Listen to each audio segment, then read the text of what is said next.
안녕하세요. 도지선생의 주식 이야기의 도지선생입니다. 2020년 4월 29일 특징주 분석인데요. 가지고 온 종목은 진화생명과학을 가지고 왔습니다.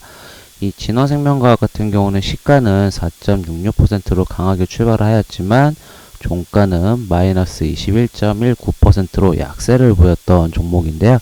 이 종목이 시장에서 이렇게 약세를 보였던 이유에 대해서 한번 이야기해 보도록 하겠습니다. 우선 먼저 기업 정보부터 알아보도록 하겠습니다. 이 진화생명과학 같은 경우는 코스피에 상장한 회사고요. 섹터는 의약품 섹터입니다. 이 회사 같은 경우 생명공학을 이용한 의약품 개발 등 이제 핵심 기반 바이오 신약과 항염증 치료 신약으로 알려져 있는 회사인데요. 원래 이 회사 같은 경우는 코로나19 이전에는 조류독감, AI 관련주로 엮였던 부분이 강한 회사였습니다. 그래서 이 회사 같은 경우는 실적은 그렇게 잘 나오는 회사는 아니거든요. 테마주 중에 하나였던 종목인데 조류독감 테마주 2017년부터 2019년까지 매출액은 계속 꾸준하게 증가하는 모습을 보이지만 이 영업이익 보시게 되면 마이너스 249억에서 마이너스 82억으로 적자가 감소하고 있는 모습은 보이고 있습니다. 이 당기순이익도 마이너스 237억에서 마이너스 76억으로 실적은 계속 적자가 줄어들고 있는 모습은 보이고 있는데 그래도 적자 회사입니다. 그리고 이 분기 실적을 확인해 보게 되면 2019년 3분기부터 2020년 1분기 실적 보시게 되면 매출액은 2019년 4분기 때 실적은 잠깐 좋아졌고요. 그리고 영업이익 보시게 되면 이 적자가 확대되고 있는 모습을 보이고 있습니다. 그리고 당기순이익은 마이너스 4억에서 마이너스 21억 원으로 적자가 확대되고 있는데요.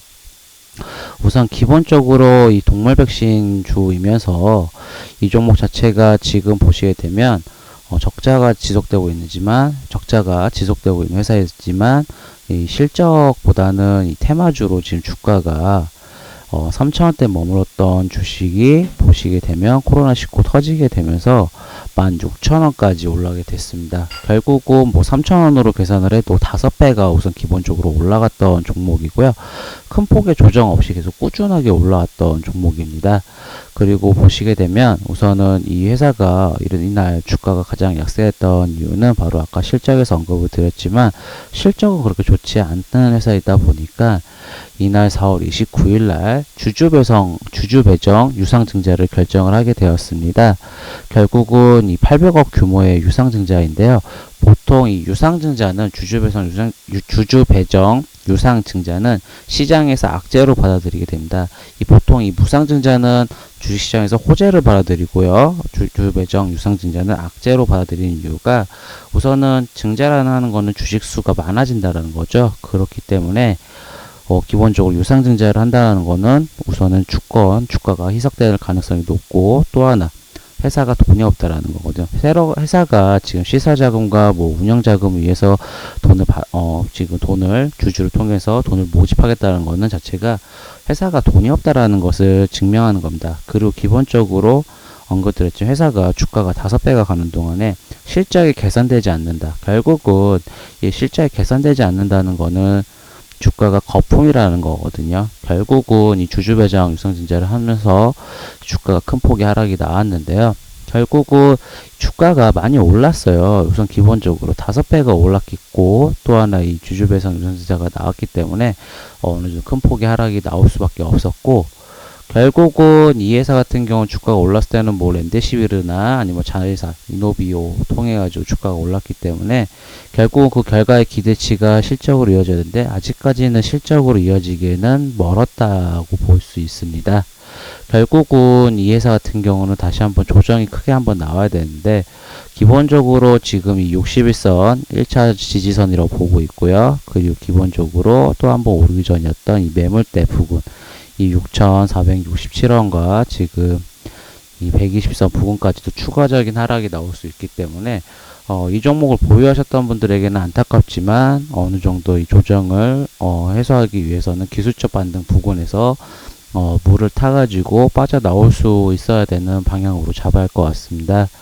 결국은 이 주식 투자라는 게 지금 이 코로나 관련주가 지금 최근에 약세를 보이고 있는 거는 이 코로나19가 지금 전 세계에서 어느 정도 이 영향력이 계속 줄어들고 있고 환자가 줄고 또 하나 이제 완치자가 늘고 있고 그리고 경제가 계속 재개되기 때문에 이 코로나 테마주 같은 경우는 계속 약세를 어느 정도 예전같이 뭐 큰 폭의 성장을 보일 수 있는 부분은 제한될 수 있다고 보고 있습니다. 왜냐면은 이 같은 테마라도 처음 테마가 가장 강하고요. 그 시간이 지날수록 시장에서는 내성이 생기게 되고 결국은 그 부분이 어느 정도 이제 힘이 약해진다라는 부분을 보일 수 있고요. 결국은 지금 이렇게 많은 매물대가 있기 때문에 이전에 고점에 물리셨던 분들은 어느 정도 이 바닥 부근과 이런 지지선에서 추가적인 대응을 해서 나오셔야 되고 적극적으로 대응할 부분은 아무래도 이 5,000원 부분이 제일 적극적으로 대응해야 될 부분으로 보고 있습니다. 뭐 지금 렘데시비르가 다시 한번 뭐 주말 사이에 좋은 소식이 나왔는데 결국은 진화생명과학보다는 오히려 파미셀 부분이 좀 더 강할 것으로 보고 있고요. 주가가 어느 정도 조정이 나왔을 때 물을 타서 손실을 좀 최소화하실 수 있도록 하시는 게 저는 좋다고 보고 있습니다. 어디까지나 이 영상은 제 관점이고요. 뭐 투자에 판단하시는데 도움이 되시면 판단하시기에는 꼭 본인의 생각이 가장 제일 중요하실 거라고 보고 있습니다.